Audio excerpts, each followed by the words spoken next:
As I sat at my desk, my mind began wandering through the 30 years since Linda and I had said our vows. I started thinking about our honeymoon and all those unforgettable moments that even now have a special glow in my memory.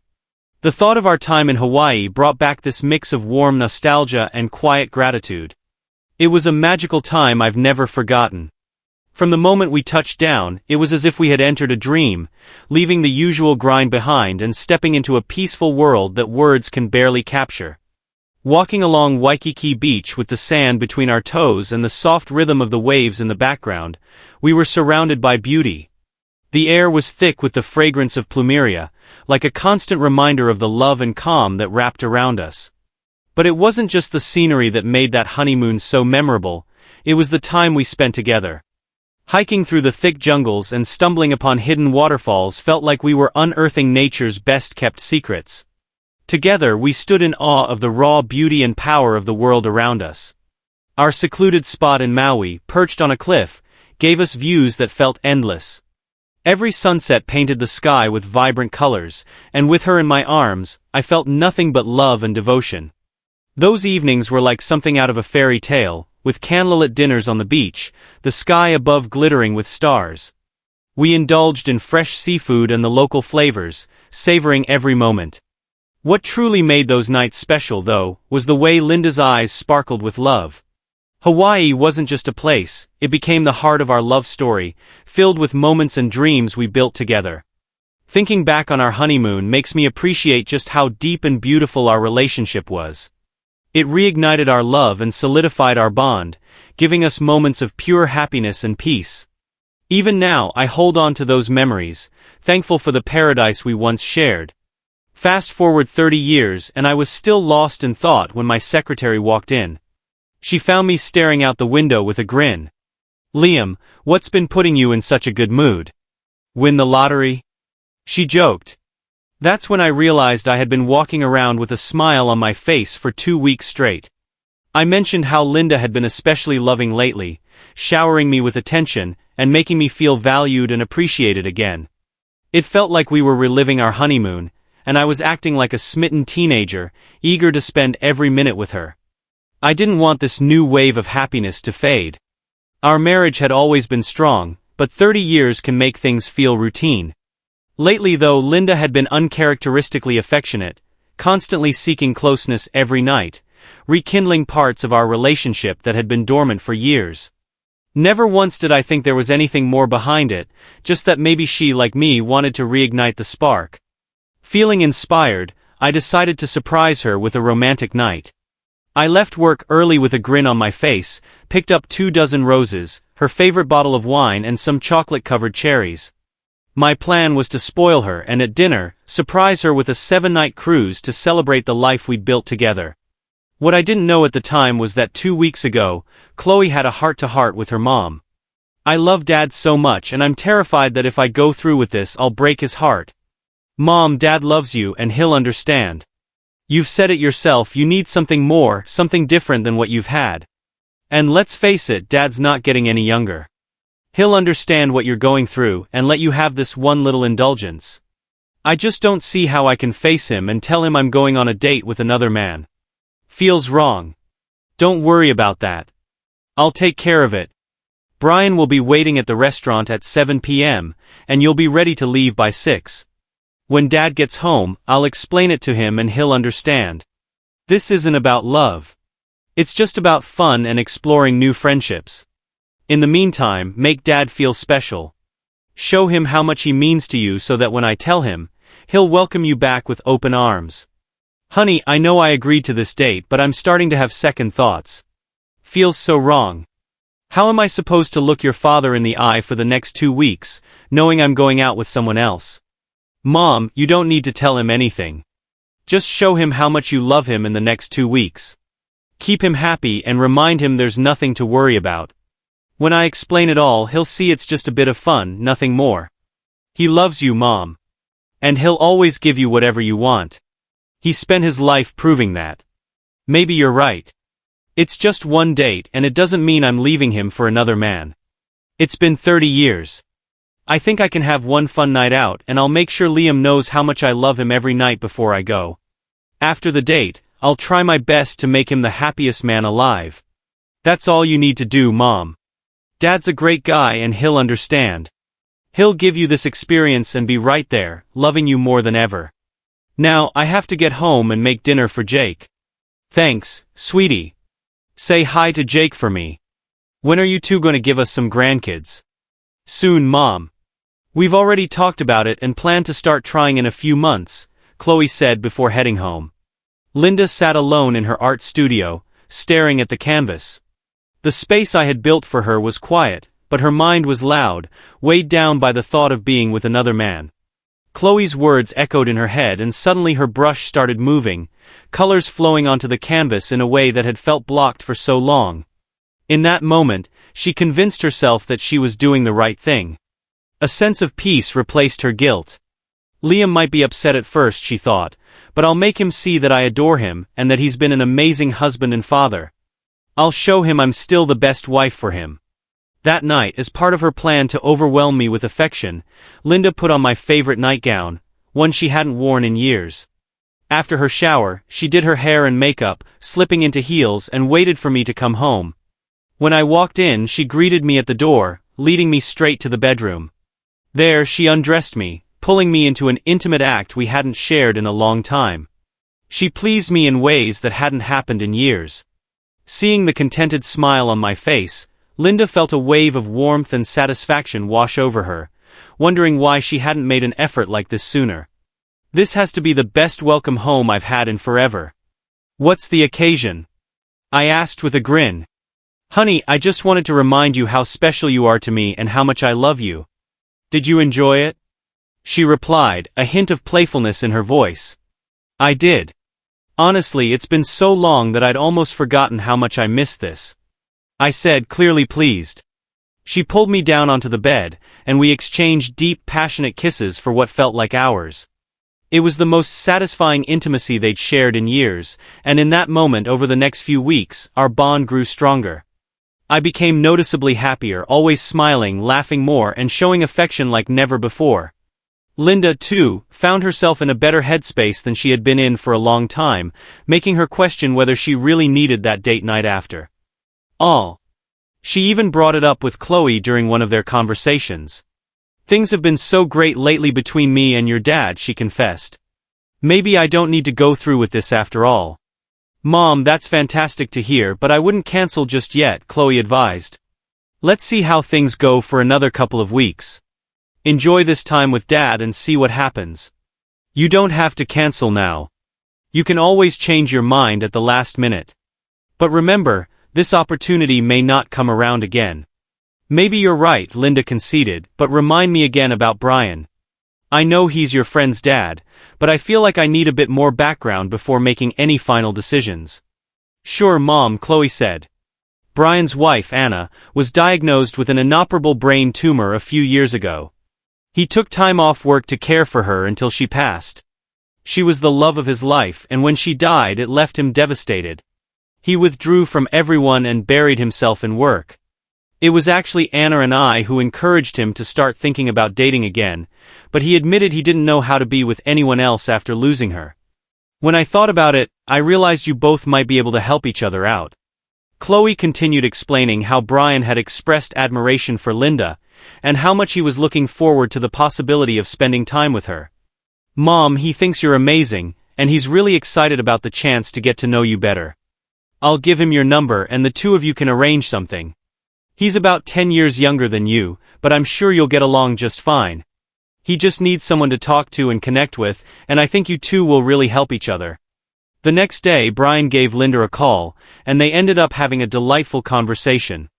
He complimented her, admired her photo, and eagerly talked about their upcoming meeting. The excitement in his voice gave Linda a rush of anticipation. His flattering words stirred something in her, and she couldn't help but feel those familiar butterflies. She agreed to meet him and found herself looking forward to it. Although he offered to pick her up, she preferred to meet him at the restaurant, keeping things on her terms. As the days passed, they texted back and forth, their exchanges becoming increasingly playful as their meeting approached. By the time the big day arrived, Linda's texts had crossed a line, and anyone reading them would know they were far from loyal to Liam. Despite this, she made sure not to neglect her husband, putting extra effort into their intimate moments every night. Liam, none the wiser, walked around with a grin plastered across his face. While Linda was quietly nursing a sense of excitement and desire she hadn't felt in years, their renewed connection was more intense than anything she could have imagined.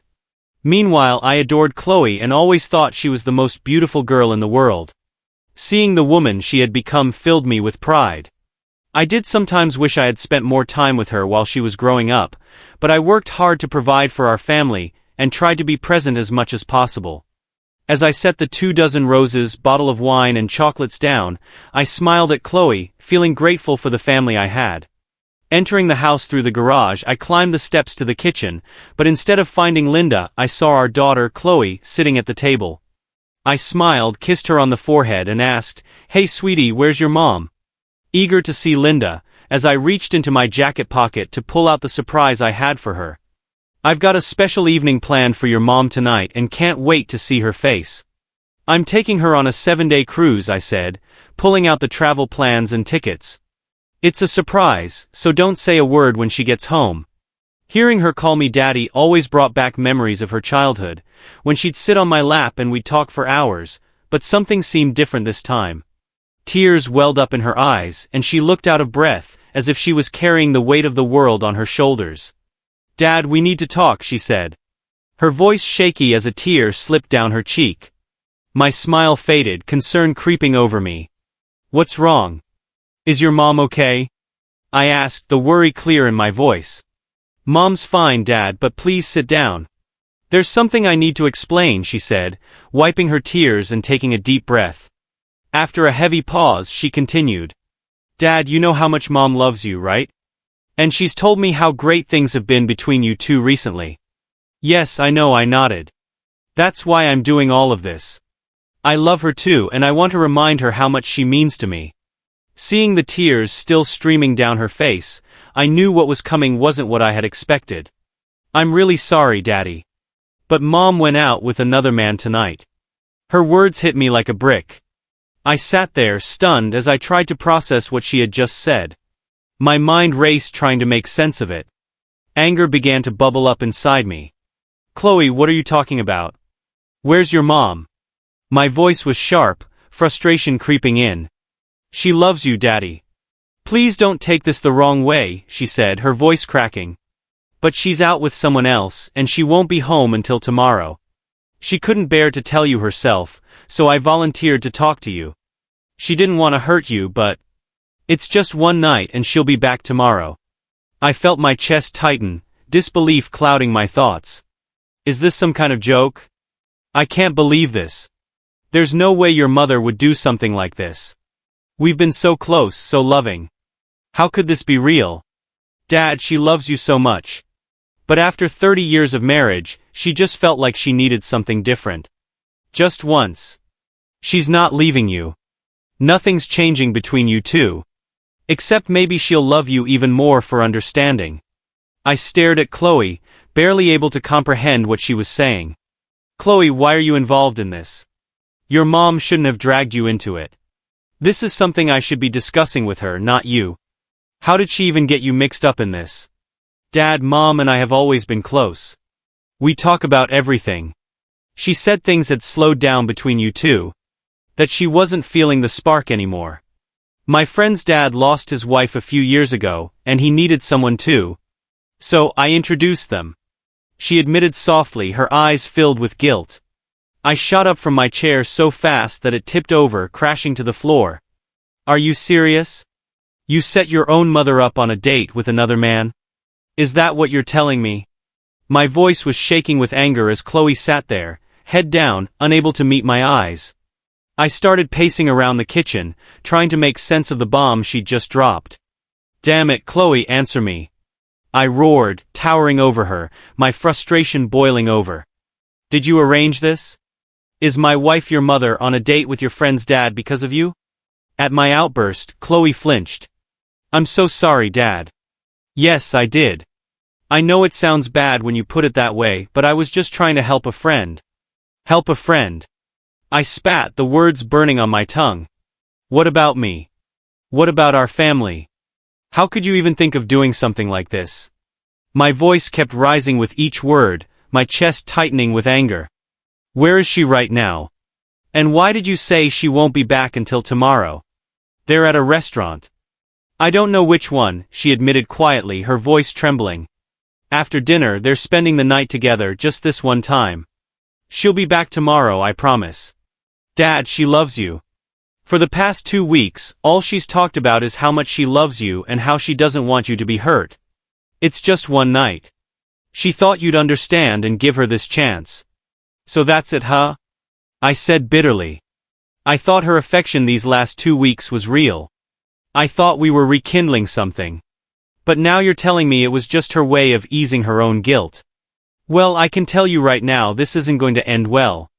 Chloe started crying, tears streaming down her face. Dad, it's not like that. She wasn't pretending, and she wasn't trying to hurt you. She just wanted to show you how much she loves you. Can't you give her this one night? She's been looking forward to spending the rest of her life with you, talking about your retirement, the grandchildren Jake and I plan to have. She loves you, Dad. She really does. I stared at her in disbelief, a bitter laugh escaping my throat. Ironic, isn't it? That dream of growing old together ended the second she agreed to go out with someone else. So who is this guy? He's Anna's dad. He's really nice, Dad. I think you'd actually like him. Oh, great. So I'm supposed to become best buddies with the guy who's sleeping with my wife now? Maybe we can grab a beer and I'll let him borrow your mom on the weekends. Is that your plan? My sarcasm cut deep, and Chloe shrank back, realizing the full weight of what she had done. I kept pacing, my mind racing, trying to keep control. After a few moments I stopped and turned to Chloe, my voice low but filled with venom. Listen to me carefully, Chloe. You need to leave. Right now. I need time to process what you and your mother have done to me. Don't call me. Don't text me. Your betrayal is unforgivable. You are no longer my daughter. Do you understand me? I don't want to see or hear from you ever again. Get out of my house. Chloe broke down, her sobs filling the room. Dad, please don't say that. I love you and I want to stay with you tonight. Mom, and I thought it would be best if I stayed so you wouldn't be alone.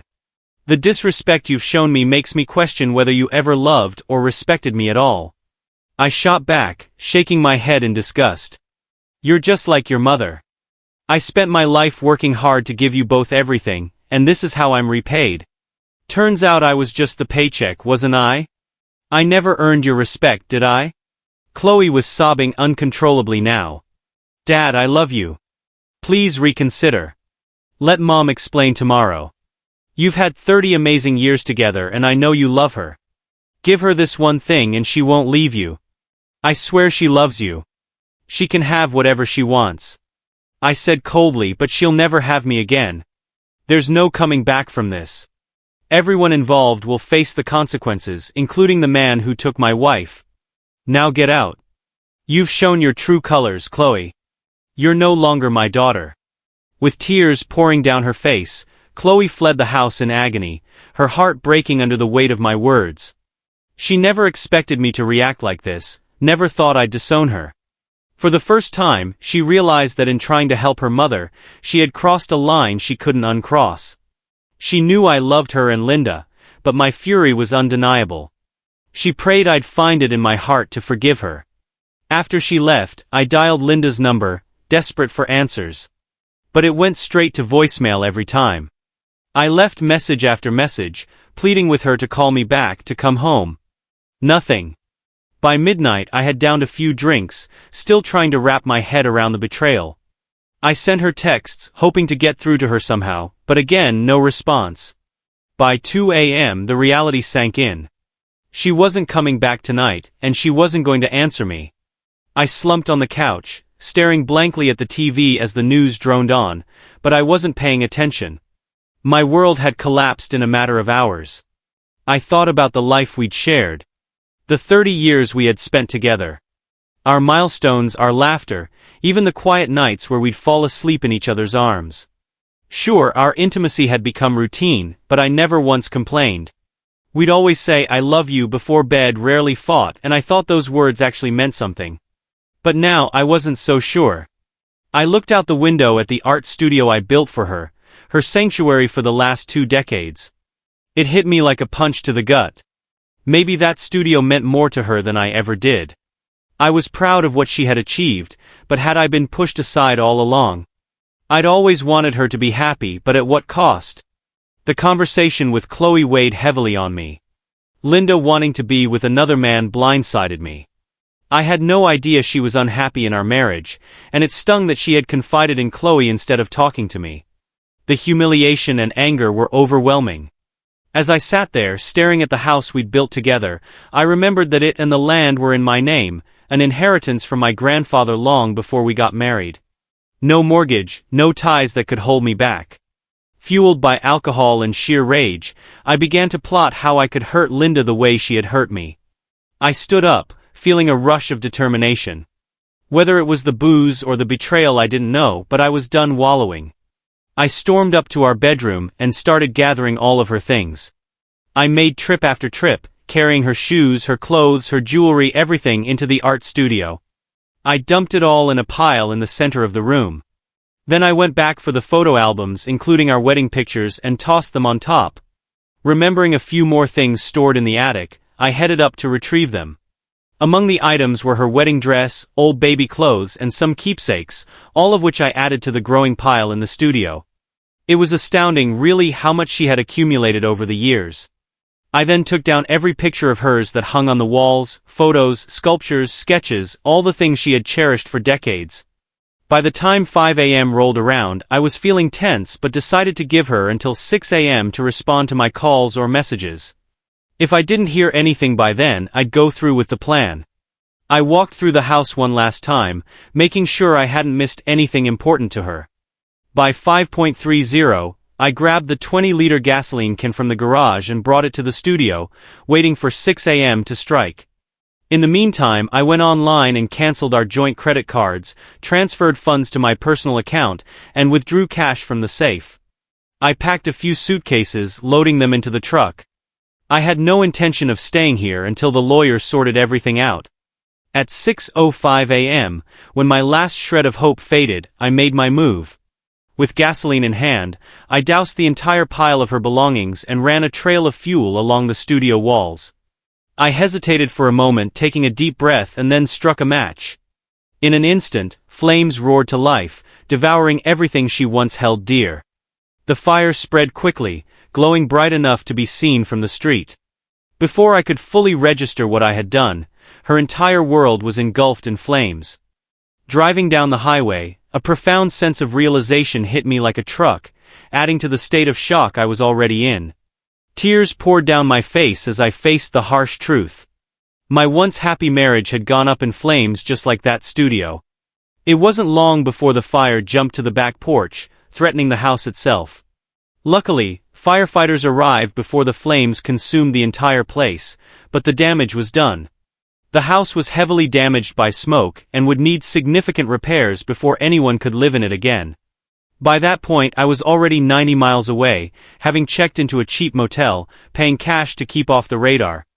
I was exhausted, emotionally spent, and after switching off my phone, I collapsed into bed, finally falling into a deep, dreamless sleep until noon. When I woke up, I found dozens of missed calls and texts from Chloe, Linda, and even the sheriff. Now, here's Linda's side of the story. After stepping out of the Uber, I met Brian at the restaurant, feeling a strange mix of nerves and excitement. He was waiting at the reception desk, smiling warmly when he saw me. He took in the sight of my little black dress, the sheer tights, and my high heels, his gaze lingering on my neckline. His attention made me feel a spark of confidence I hadn't felt in years. Earlier that day, I had spent hours at the salon, making sure my hair and makeup were flawless. I wanted this night to be special, something I'd never forget, and his appreciative look reassured me that I was on the right track. I greeted him with a light kiss on the cheek, and we headed straight for the bar, sitting side by side on the stools. When I stood to adjust my seat, I caught him glancing at my nylon-clad legs, and we exchanged smiles as he ordered our drinks. To avoid distractions, I turned off my phone. Tonight was all about this one-time experience, and I was determined to savor every moment. The chemistry between us was undeniable. The conversation flowed like we'd known each other for years, and I found myself flirting in ways I hadn't with Liam in a long time. My hand would brush against his arm, my smile lingering just a little too long. I was committed to embracing the evening, to rediscovering a part of myself I thought I'd lost. After our second round of drinks, the hostess came by to let us know our table was ready, and we followed her. Dinner was everything I'd hoped it would be. Delicious food, great conversation, and a level of ease I hadn't experienced in a long time. At some point he leaned in and asked if I still wanted to spend the night with him.